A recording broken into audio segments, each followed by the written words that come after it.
పులిని చూసి నక్క వాతలు పెట్టుకోవడం అనే సామెత మీరు విన్నారా? ఇప్పుడు పాకిస్తాన్ చూస్తే అదే గుర్తొస్తుంది.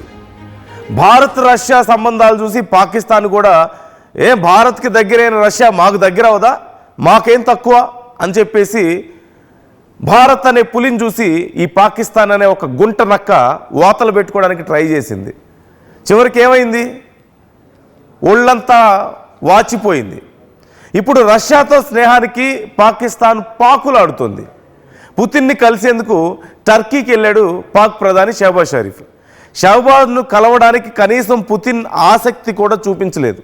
దాదాపు పుతిన్ కోసం షహబాజ్ షరీఫ్ 40 నిమిషాలు వెయిట్ చేశాడు.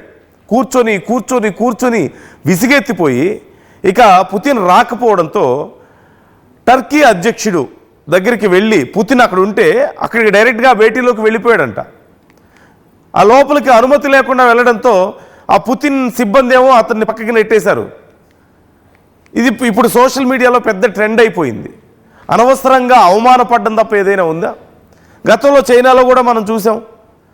చైనాలో ఓ పక్క నరేంద్ర మోదీ, ఇంకో పక్క జిన్పింగ్, ఇంకో పక్క పుతిన్, వీళ్ళు ముగ్గురు కలిసి చాలా గ్రాండ్గా అలా నడుచుకుంటూ వెళ్తుంటే ఒక దొంగలాగా పక్క నుంచి దిక్కులు చూస్తూ నించున్నాడే తప్ప కనీసం ఎవరైనా పట్టించుకున్నారా? ఇప్పుడు మరొకసారి మొన్న మధ్య కొంత హడావుడి చేశాడు పుతిన్తో భేటీ అని చెప్పేసి, మీటింగ్ అని చెప్పేసి. కనీసం అక్కడ ఇయర్ ఫోన్ పెట్టుకోవడం రాక, ఏం మాట్లాడాలో తెలియక, మన దేశాలు కూడా బాగా వ్యాపారం చేయాలని చెప్పేసి పుతిన్తో మాట్లాడాడు. ఆ చైనా సందర్భంలోనే పుతిన్తో మొత్తానికి చాలా కష్టపడి అప్పుడు భేటీ కుదిరింది. పుతిన్ షహబాజ్ షరీఫ్ మాట్లాడుతుంటే నవ్వుతూ ఉండిపోయాడు.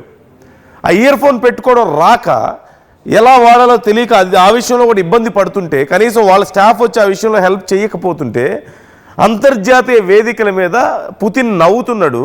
ఇంకో పక్క ప్రజలందరూ నవ్వుకుంటున్న పరిస్థితి.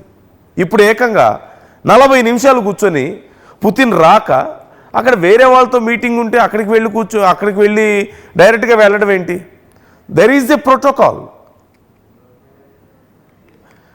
There is a protocol for everything. ఒక్కసారి నాకు ఆ విజువల్ ఫుల్ స్క్రీన్ ఇవ్వండి పీసీఆర్, ఆ టాప్ విజువల్. సో మనం చూస్తున్నాం, అదిగో అక్కడ పుతిన్తో భేటీ అని చెప్పేసి కూర్చున్నాడు. వెనక జెండాలు పెట్టారు, 2 చైర్లు వేశారు. వెయిట్ చేశాడు. ఎంతసేపటికి రారే ఏడి? ఈ వెయిట్ ఫర్ 40 minutes, 40 నిమిషాలు. ఏ దేశ ప్రధానికి కానీ, ఏ దేశ అధ్యక్షుడికి కానీ ఇలాంటి పరిస్థితి ఉంటుందా అసలు? అలా ఉందంటే వాళ్ళ వాల్యూ ఏంటో ఒకసారి మీకు అర్థమవుతుందా? ఇదే అంటారు పులిని చూసి నక్క వాతలు పెట్టుకోవడం అని. చివరికి ఏమైంది? ఒళ్ళంతా వాచిపోయింది. అక్కడే Turkey అధ్యక్షుడితో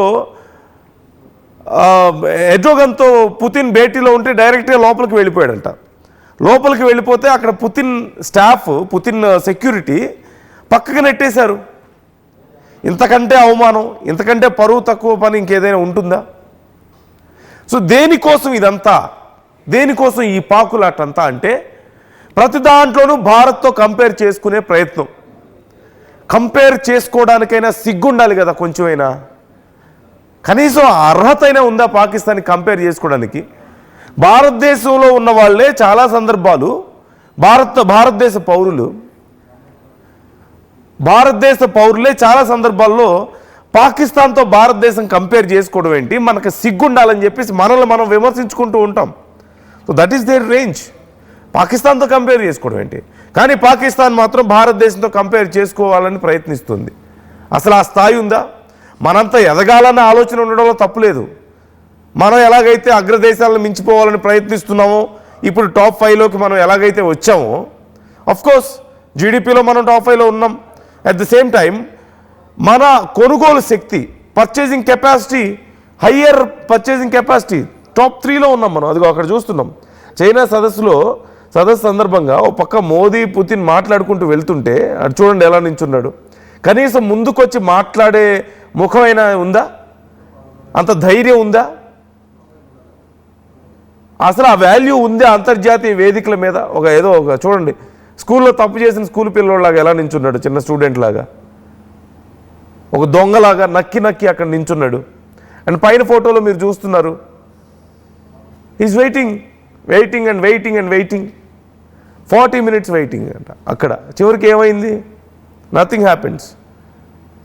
so this is the value, పాకిస్తాన్కు ఉన్న వాల్యూ ఇది. ఖచ్చితంగా మనం కూడా ఒక విషయంలో రియలైజ్ అవ్వాలి. Bharat should understand one thing, that we should not compare with Pakistan any more. మనం చాలా విషయాల్లో పాకిస్తాన్లో ఇలా ఉంది కానీ ఇండియాలో ఇలా ఉంది సిచ్యువేషన్ అని చెప్పి కంపేర్ చేస్తున్నాం.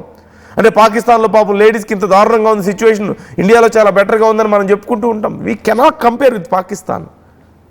They are not even in our range. మన రాడార్ రేంజ్లో కూడా వాళ్ళు లేరు ఈ కంపారిజన్ విషయంలో. అసలు ఆ రేంజ్కి వచ్చే అవకాశం కూడా లేదు వాళ్ళకి. వాళ్ళు మన రేంజ్కి రావాలంటే ఇంకొక 100 ఏళ్ళు పడుతుందో అప్పటి వరకు వాళ్ళ దేశం ఉంటే. ఎందుకంటే రెండు దేశాలకి ఒకేసారి స్వతంత్రం వస్తే అటు పాకిస్తాన్ ఏర్పడింది కదా ఒకే సమయంలో కదా. కానీ మనం ఎక్కడున్నాం? రష్యా అధ్యక్షుడు మన దేశానికి వస్తున్నాడు, మనం వాళ్ళతో పోటీ పడి అమెరికాతో పోటీ పడైనా సరే మేము